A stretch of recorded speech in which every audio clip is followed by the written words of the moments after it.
નમસ્કાર, હું છું વિક્રમ વકીલ અને તમે જોઈ રહ્યા છો હોટલાઇન ન્યૂઝ. અખિલ ભારતીય કોંગ્રેસનું 2 દિવસનું અધિવેશન અમદાવાદમાં એટલે કે ગુજરાતમાં પહેલી વખત 64 વર્ષ પછી યોજાઈ રહ્યું. અને કોંગ્રેસના લગભગ પ્રિયંકા ગાંધીને બાદ કરતા ટોચના નેતાઓ બધા હાજર રહ્યા. સોનિયા ગાંધી, રાહુલ ગાંધી, ખડગેજીથી માંડીને મને લાગે શશી થરૂર નહોતા આવ્યા. ચિદમ્બરમ આવ્યા, તબિયત બગડી ગઈ. આ સંમેલનમાં કોંગ્રેસીઓ ઉત્સાહમાં હતા અને કેટલાકે વધુ ઉત્સાહથી ભાષણો પણ એવા કર્યા કે જાણે હવે થોડા મહિનાઓમાં જ કોંગ્રેસની ગુજરાતમાં સરકાર આવી જવાની હોય, ભાજપને ઉથલાવીને. આ ઉત્સાહ વધુ પડતો હતો એવું મને લાગે છે. હવે આ અધિવેશનમાં કોંગ્રેસના ટોચના નેતાઓએ ભલે બહુ પોઝિટિવ વાતો કરી, ઉત્સાહ વધારવાનો પ્રયત્ન કર્યો કાર્યકરોનો, પણ આટલે મોટી ખોડ એ છે કે ગ્રાઉન્ડ લેવલ પર કોંગ્રેસનું કોઈ નેટવર્ક જ નથી. ગ્રાઉન્ડ લેવલ પર જ્યારે ચૂંટણીઓ યોજાય છે ત્યારે મતદારોને ઘરની બહાર કાઢીને મતદાન મથકો સુધી પહોંચાડે એવા કાર્યકરો કોંગ્રેસ પાસે નથી. અને રાહુલ ગાંધી જેવા નેતાઓ જ્યારે મોં ખોલે છે ત્યારે કોંગ્રેસ પક્ષને વધારે કફોડી સ્થિતિમાં મૂકી દે છે. આ અધિવેશનને કારણે કોંગ્રેસની ઇમેજનું શું થશે, ગુજરાતમાં કોંગ્રેસ ભવિષ્યમાં સત્તા પર આવી શકશે કે નહીં, કે રાષ્ટ્રીય સ્તરે કોંગ્રેસની હાલત કેવી છે, એ બાબત પર આજે આપણી સાથે વાત કરશે જાણીતા પત્રકાર અને રાજકીય વિશ્લેષક જગદીશભાઈ મહેતા. જગદીશભાઈ, આપનું સ્વાગત છે. જી જી, નમસ્કાર સર. નમસ્કાર જગદીશભાઈ, તમને શું લાગે છે આ 2 દિવસ 1.5 દિવસ થઈ ગયા આપણે હમણાં જયારે રેકોર્ડિંગ કરીએ ત્યારે કોંગ્રેસના અધિવેશનનું, આટલા ગઈકાલના આખો દિવસ અને આજે અડધો દિવસમાં કોંગ્રેસના નેતાઓને આપણે સાંભળ્યા અને ત્યાં જે સ્થાનિક પત્રકારો સાથે મેં વાત કરી, એ જોયા પછી તમારું શું અનુમાન છે? કોંગ્રેસમાં કે સુધારા થશે? સરજી, આગાહ તો અચ્છા હૈ, અંજામ ખુદા જાને. પણ આગાહ એટલે કે શરૂઆત તો કમસે કમ સારી થઈ છે. આજે અત્યારે જ્યારે તમે ને હું ચર્ચા સર કરી રહ્યા છીએ ત્યારે CWC કોંગ્રેસ વર્કિંગ કમિટી એની જે બેઠક પડી એમાં કનૈયાલાલથી માંડીને ઇમરાન ખેડાવાલા સુધીના ભાઈ જે લોકો બોલ્યા છે, પ્રતાપગઢી, ઇમરાન પ્રતાપગઢી જામનગરના કોંગ્રેસના જે કવિ હૃદયના માણસ છે, તો આ બધાએ જે ઉત્સાહપૂર્વક બોલ્યા છે અને જે લોકોને નવું એમ લાગે છે કે આ વખતે કોંગ્રેસે અધિવેશનને ખાલી એકેડેમિકલી નહીં પણ ખરા અર્થમાં અસરદાર બનાવવાની કોશિશ તો કમસે કમ કરી છે. આ પહેલી વાત. ઇમરાન પ્રતાપગઢીએ પણ કીધું, તમે જુઓ, મેં આપણે કીધું તેમ કે કવિ જીવ છે એટલે એને તામ જામથી તાળીઓની બોછાર વસાવીને કીધું છે કે ये किसने कहा आपको कि आंधी के साथ हूं, ये किसने कहा आपको कि आंधी के साथ हूं, मैं गोडसे के दौर में भी गांधी के साथ हूं. તો સવાલ એ છે કે જે ઉત્સાહ કમસે કમ ત્યાં ડોમમાં જોવા મળ્યો, સાબરમતીના તટમાં સેન્ટ્રલી એસી ડોમ જે છે ત્યાં CWC ની બેઠકમાં અત્યારે જે ઉત્સાહ કમસે કમ જોવા મળે છે એવું ઇન્ડિકેશન તો 100% આપે છે કે કમસે કમ વાતોના વડા તો નહીં થાય, કાંઈક સમથિંગ અસરદાર કરશે એમાં નિશ્ચિત છે. અને એ કરે એનું કારણ કહું સર કે 3.5 દશકાથી જે રીતે કોંગ્રેસ અત્યારે સત્તાકીય વનવાસ ભોગવે છે, હવે એનાથી કોંગ્રેસની કેડર થાકી ગઈ છે. જેને કાળા વાળતા એને ધોળા વાળતા ત્યાં સુધી એનો મેળ જ ન પડે તો કોઈ માણસ કે સમર્પિત તો કોને સમર્પિત? ક્યાંક વાવે તો ઉગવું તો જોઈએ ને, ઉગે નહીં તો વાવવાનો શું અર્થ? એટલે આ વખતે તમે જો રાહુલ ગાંધીએ 1.5 મહિના પહેલા જયારે એમ કીધું હતું, જેનું પુનરાવર્તન આજે ખડગેજીએ પણ આજે જ કર્યું, મલ્લિકાર્જુન ખડગેજી આજે પણ એવું જ બોલ્યા જે 1.5 મહિના પહેલા રાહુલ ગાંધી અહીંયા આવીને બોલી ગયા હતા કે કેટલાક લોકો ભાજપની બી ટીમ હોવાનું કામ કરી રહ્યા છે, અમારે એને 10, 5, 10, 20, 25, 50 ને કાઢવા હોય તો કાઢી શકીશું, કાઢી નાખીશું. આજે ખડગેએ પણ એ જ વાત કરી કે જે લોકો પક્ષમાં રહીને કામ કરી શકે ન હોય એને નિવૃત્ત થઈ જવું જોઈએ. આ એક મુદ્દો જેને તાળીઓની બોછારથી લોકોએ વધાવી લીધો. એટલું જ નહીં, બીજી વાત પણ કરવામાં આવી ખડગે દ્વારા કે હવે ગુજરાત કોંગ્રેસમાં જિલ્લા કક્ષાના પ્રમુખો છે એને ઉમેદવારોની ચયન એટલે પસંદગીમાં એનો રોલ મુખ્ય હશે. ટૂંકમાં સત્તાનું વિકેન્દ્રીકરણ. ગામડે ગામ સુધી, તાલુકે તાલુકે, જિલ્લે જિલ્લે સત્તા મળે તો જિલ્લા પ્રમુખનો હોદ્દો ગરિમાપૂર્ણ અને ગંભીર બની જાય. અત્યાર સુધી શું હતું, ગળામાં ખેસ હોય, જિલ્લા પ્રમુખ કહેવાય ખરા, પણ એ શોભાના પુતળા જેવા, ટૂંકમાં એનું બીજું કઈ ઉપજણ નહીં. કારણ કે ઉમેદવાર નક્કી કરવાનું આવે ત્યારે એનો કોઈ સેન્સ લેવામાં આવે પણ એની નોંધ રાખવામાં આવતું નહીં. ઉપરથી જે લોકો ઠોકી બેસાડે એ લોકો એટલે હાઈકમાન્ડ, એટલે આ લોકોએ સ્વીકાર કરવો પડતો. તો હવે ખડગેના કહેવા અનુસાર કોંગ્રેસ હાઈકમાન્ડ નવી તરહની રાજનીતિ કરવા જઈ રહી છે અને એનું સૌથી પહેલું આયામ જે છે એ છે કે જિલ્લા કક્ષાના પ્રમુખો જે છે એને ઉમેદવારોની પસંદગીમાં એનો રોલ મુખ્ય રહેશે. એટલે આ બીજી વાત પણ બહુ સારી થઈ, જેની અપેક્ષા હતી કાર્યકરોને, એ વાત પણ સ્વીકારવામાં આવી. બીજી વાત થઈ છે કે આપણે બધાએ જુઓ, એ પણ એક સરસ વાત, ટૂંકમાં એક તમને કહું તો એક ઇનર ફોર્સ, એક ઉર્જા હવે એ ટાઈપની તો વાત કરવામાં આવી જ છે. આ એટલે કનૈયાલાલે વાત કરી એની ભાષામાં, પણ એને સ્વીકારવામાં આવી ગુજરાત કોંગ્રેસ દ્વારા. કનૈયાલાલે શું કીધું, કાળી ટોપી વર્સિસ સફેદ ટી શર્ટ. જો રાહુલ ગાંધી સફેદ ટી શર્ટ અને ગ્રે કલરનું પેન્ટ, ખાકી જેવું પેન્ટ હંમેશા પહેર્યા કરે છે. એ સફેદ ટી શર્ટ જે છે એ આઇકોનિક બની ગયું છે. જેમ આરએસએસ માટે કાળી ટોપી છે, આપણે જાણીએ છીએ, ભાજપ લખેલી ટોપી કેસરી કલરની છે, એવી રીતે આ બધાને ખબર છે કે ભાજપ તો ઠીક છે. જુઓ વિક્રમ સર, આ પણ બહુ સમજવા જેવી વાત છે કે કોંગ્રેસના લોકોએ આ વખતે મહામંથન તો કર્યું જ છે. એને ખબર છે કે ભાજપને હરાવવો હોય તો શું કરવું પડે. તમારે કોકનું આમ મોઢું દબાવો તો તમારે નાક દબાવો તો મોઢું ખુલે. આરએસએસ ને તમે ટાર્ગેટ કરો તો ભાજપને ક્યાંક હરાવી શકાય. એટલે આરએસએસ શું છે એનું કમસે કમ કોંગ્રેસને અહેસાસ તો થઈ ગયો છે.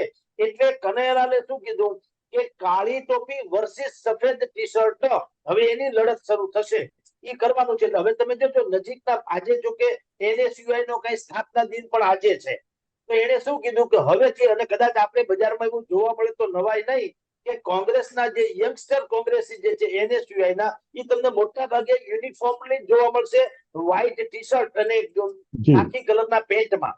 તો આ તો આરએસએસ વર્સિસ સેવાદળ જેવી વાત થઈ. ટૂંકમાં હજી પ્રેમબલમાં આપણે ખાલી કહી દઉં કે અત્યારની ફરી જોતા એમ લાગે છે કે કોંગ્રેસનું આ અધિવેશન એને કમસે કમ શાસક પક્ષ અવગણી તો શકે એમ નથી. જી સર.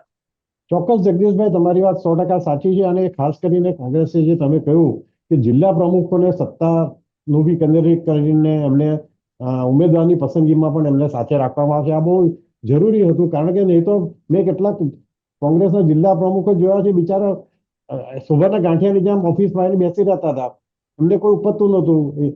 આખા ગુજરાતમાંથી ગાંધીનગર કે અમદાવાદ જયારે આવીને પક્ષ પ્રમુખને મળવા જાય ત્યારે એને એપોઇન્ટમેન્ટ પણ નહોતી આપવામાં આવી. એટલે આ કદાચ એમને રાષ્ટ્રીય સ્તરે આ નિર્ણય લીધો છે. પણ જગદીશભાઈ, મને ખાલી હું એમ કહું છું કે આ જે તમે કીધું એ સિમ્બોલિકલી બરાબર છે, white T shirt versus black cap કે બધું બરાબર છે, પણ જમીની સ્તરે આપણે જોઈએ તો કોંગ્રેસનું સંગઠન હજુ એટલું મજબૂત થતું નથી લાગતું, અને એના માટે કોઈ મહેનત નથી કરતું. કારણ કે કોંગ્રેસમાં એક, ગુજરાત કોંગ્રેસમાં જોવો તો એક નેતાગીરીનો અભાવ છે. આજે ઉડીને આંખે વળગે છે. શક્તિસિંહ ગોહિલ કે અમિત ચાવડા જેવા છે, પણ એ શક્તિસિંહ ગોહિલ હજુ થોડા લોકપ્રિય છે એમના વિસ્તાર પૂરતા થોડા ઘણા, પણ આખા ગુજરાતને એક સાથે લઈને ચાલે એવો કોઈ ગુજરાતમાં નેતા દેખાય છે તમને કોંગ્રેસમાં? સર, એવા નથી દેખાતા. પણ બે ઇન્ડિકેશન આપું, બે સંકેત આપું. ગઈકાલે રાહુલ ગાંધીએ કીધું કે આપણે બ્રાહ્મણો, દલિતો અને માઇનોરિટીઝ એ મુદ્દામાં ઊંઝા રહ્યા, એટલે અસમંજસમાં પડ્યા રહ્યા, એમાં ઓબીસી આપણને છોડીને વયા ગયા. આવું એનું વિધાન હતું, જે કાફી ચર્ચાને બન્યું. રાઈટ? તો એનો અર્થ એમ છે કે કોંગ્રેસનું હવે પછીનું ફોકસ જે છે ઓબીસી ઉપર છે. અને એ શું કામ છે સર? કારણ કે માઇનોરિટીઝમાં ઓબીસીઓ થઈ ચુક્યા છે, એટલે માઇનોરિટીઝના મત જે કોંગ્રેસ પહેલા પરંપરાગત રીતે પોતાની કોર વોટ બેંક માનતા હતા, હવે એ રહી નથી. રાઈટ?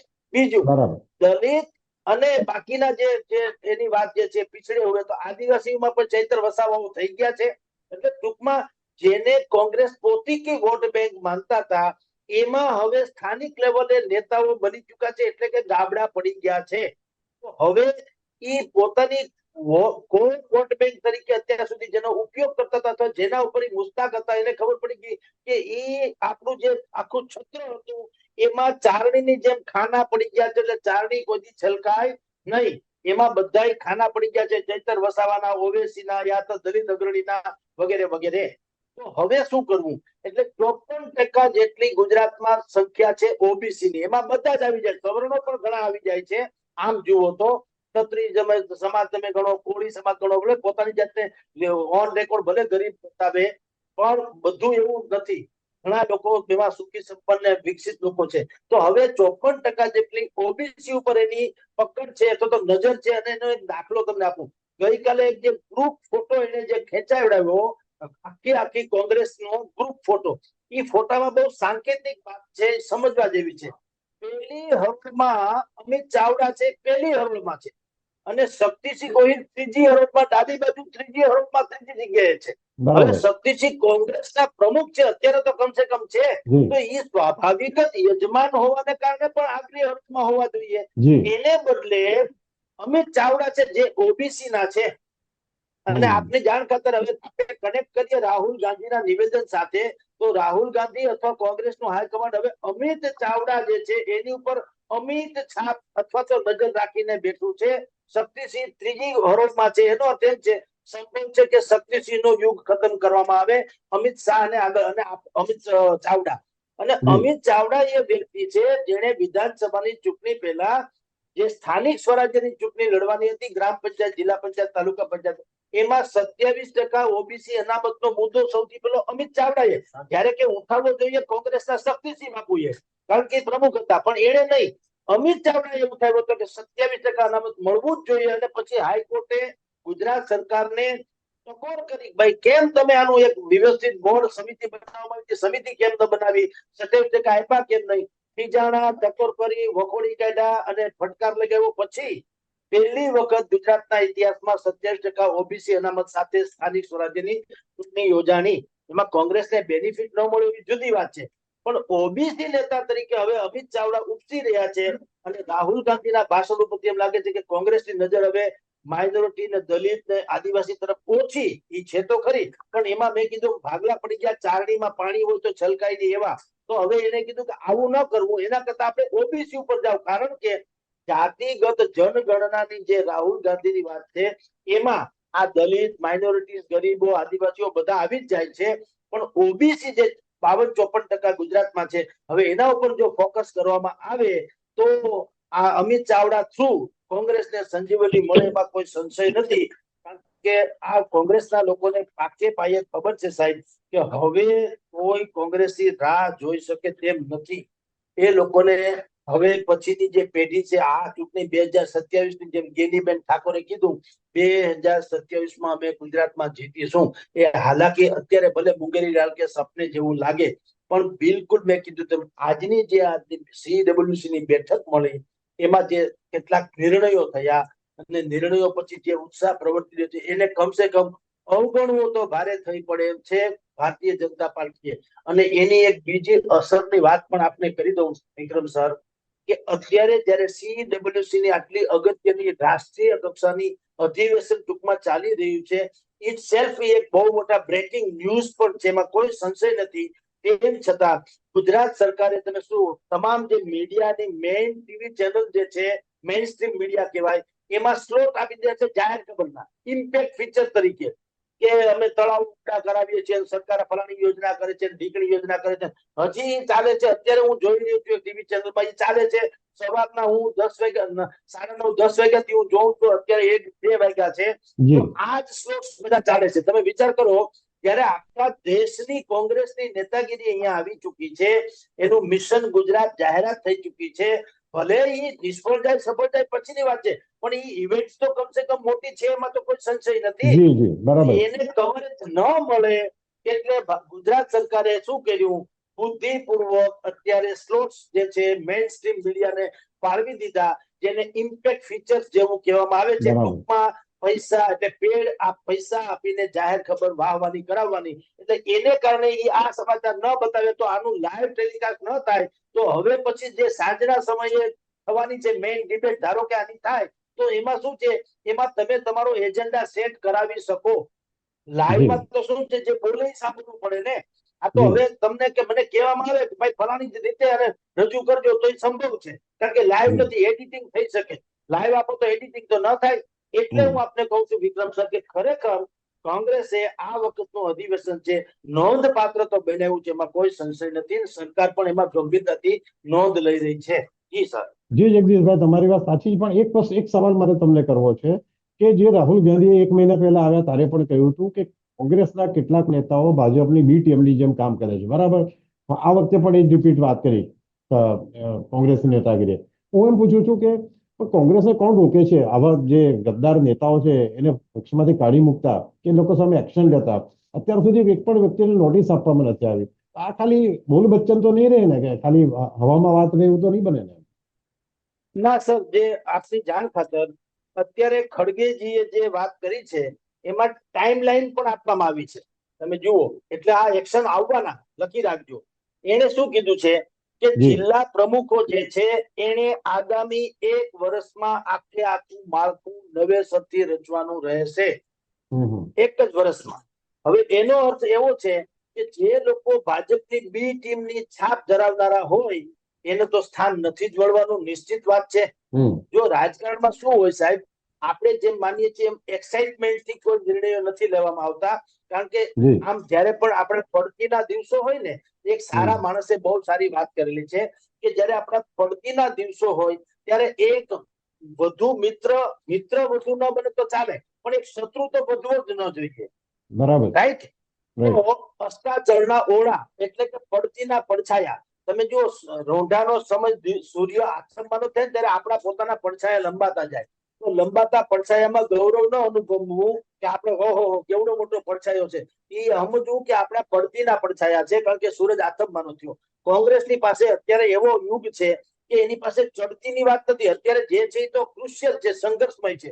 તો એ એવું ઈચ્છે કે રાતોરાત બધાને કાઢી મૂકે. તો જે લોકો ભારતીય જનતા પાર્ટીની બી ટીમનો છાપ ધરાવે છે એને કાઢી મૂકો એટલે ઓબ્વિયસલી ભાજપમાં જવાના, એ તો સ્વાભાવિક છે. ભવિષ્યમાં અહીંથી કાઢો એટલે ભાજપમાં જવાના. તો અત્યારે કોંગ્રેસ છે એના કરતા વધુ નબળી પડે, એના કરતા ટાઈમ લાઈન આપવામાં આવી જિલ્લા પ્રમુખોને કે તમને 1 વર્ષ આપવામાં, કારણ કે 2027માં ચૂંટણી છે, કાલે પરમ દિવસે છે નહીં.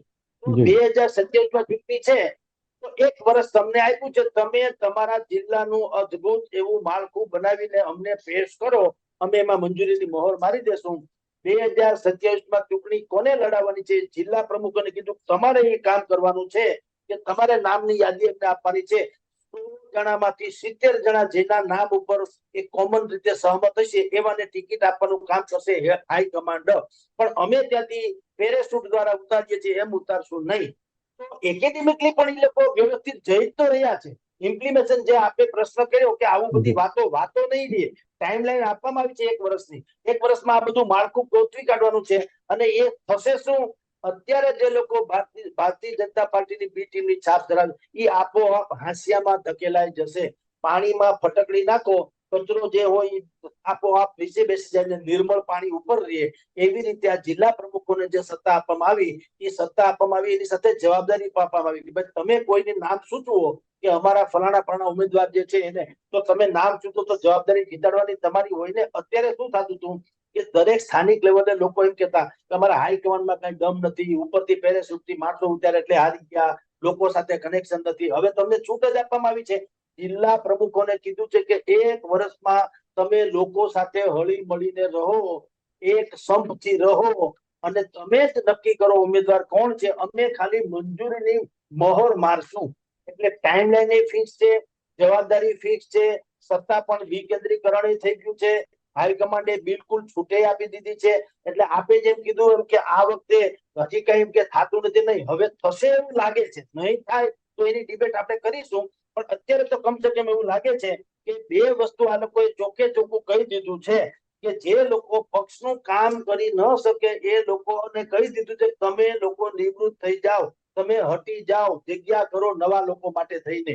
અને મેં આપને કીધું તેમ હવે જે ન્યૂ કમર, ફ્રેશ, યુવાન, શિક્ષિત, સંકલ્પિત, સમર્પિત, વિઝનરી એવા યુવાનોને કોંગ્રેસ પ્રમોટ કરશે. અને ગુજરાત જે છે એ અમિત શાહ અને નરેન્દ્ર મોદીનું મોડેલ સ્ટેટ હોવાને કારણે એનું વતન જેવું તો છે પણ મોડેલ સ્ટેટ છે, જેનું આખા દેશમાં ઢંઢેરો પીટતા ફરે છે. ત્યાં જો સૌથી મોટી અસર પણ કમસે કમ પેદા કરી શકે 27માં જીતી જાય તો ચમત્કાર જ છે, પણ માની લો કે અસર પણ પેદા કરી શકે તો એના દેશભરમાં બહુ મોટા પડઘા પડવાના. એટલે આજે જે મીટિંગ થઈ CWC ની, એને મેં કીધું તેમ સિમ્પલી લેવા જેવું નથી, કમસે કમ અવગણવા જેવું તો નથી જ નથી. જી સર. જી જગદીશભાઈ, એક છેલ્લો સવાલ કે આ ઇન્ડિયા ગઠબંધનને જ્યારે અલગ અલગ પક્ષો બધા ભેગા થયા, આમ આદમી પાર્ટી અને કોંગ્રેસે ઘણા રાજ્યોમાં ગઠબંધન કર્યું, પણ હરિયાણામાં તમે જોયું કે ગઠબંધન તૂટી ગયું અને બંને અલગ અલગ રીતે લડ્યા અને ત્યાં બધા હાર્યા. ગુજરાતમાં પણ એ રીતે તમને લાગે છે કે, કારણ કે તમે જો રાહુલ ગાંધીના છેલ્લા 2 લેક્ચર મેં સાંભળ્યા, દિલ્હીમાં કોઈ કાર્યક્રમમાં બોલી રહ્યા હતા, ત્યારે એમનું એટેક ભાજપ કરતા આમ આદમી પાર્ટી પર વધારે હતો. અને આમ આદમી પાર્ટીને હવે એનિમી નંબર 1 કે આપણે વિરોધ પક્ષ નંબર 1 તરીકે કોંગ્રેસ જોઈ રહી છે, એવું તમને લાગે છે? બિલકુલ સર. આમ આદમી પાર્ટી છે એ હોપ, HOPE, હોપ એટલે આશા.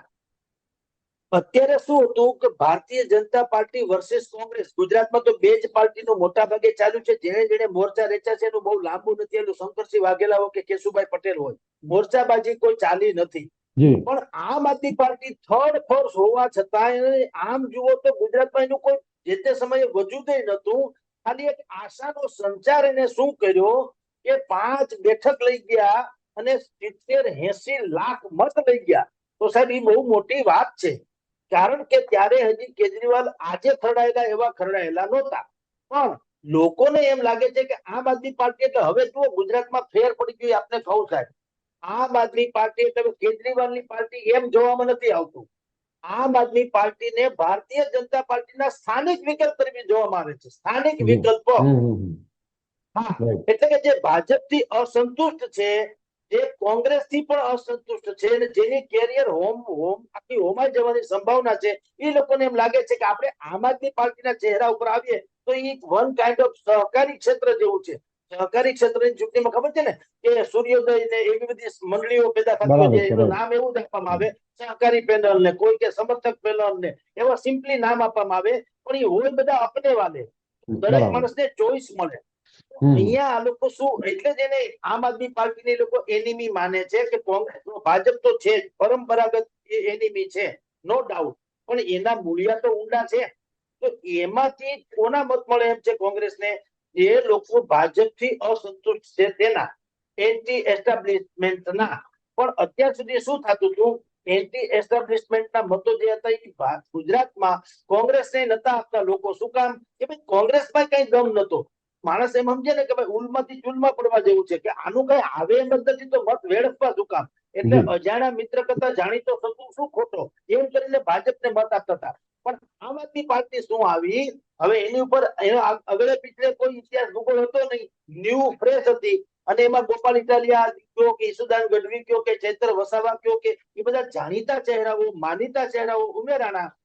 બધાને એમ લાગ્યું કે ભાઈ આ કમસે કમ અપને વાલે હે, એની ઉપર છાપ ભલે આમ આદમીની હોય, તો છે તો આપણા ગોપાલ ઇટાલિયા છે, પાટીદાર અગ્રણી છે. આમ આદમીમાં છે એ બાય પ્રોડક્ટ છે, એ પાટીદાર અગ્રણી છે, એડવોકેટ છે, શિક્ષિત છે, જુંજારુ છે, લડાયક છે, બધું છે. તો એવા લોકોમાં આ લોકો ઉમેરાય. કોણ? જે અસંતુષ્ટ છે, તે એન્ટી એસ્ટાબ્લિશમેન્ટ વાળા હોય, એ લોકોને એમ થાય કે આપણે આમ આદમીમાં આવીએ એટલે કોંગ્રેસની છાપે ન પડે અને વિરોધ પક્ષ તરીકે આપણે આવીએ એમ. અત્યારે જો કોંગ્રેસનું લેબલ લાગી જાય ને તો લોકો એને પડતા મૂકતા કે ભાઈ આમાં કઈ છે નહીં, કોંગ્રેસમાં કઈ સત્તા ઉપર આવવા નથી, મત આપીને શું ફાયદો? આમ આદમી પાર્ટી જે છે એ હજી થોડીક એવી છે, કોઈને લાગે કે કદાચ ન કરે તારે એમ કે ચમત્કાર સર્જી શકે.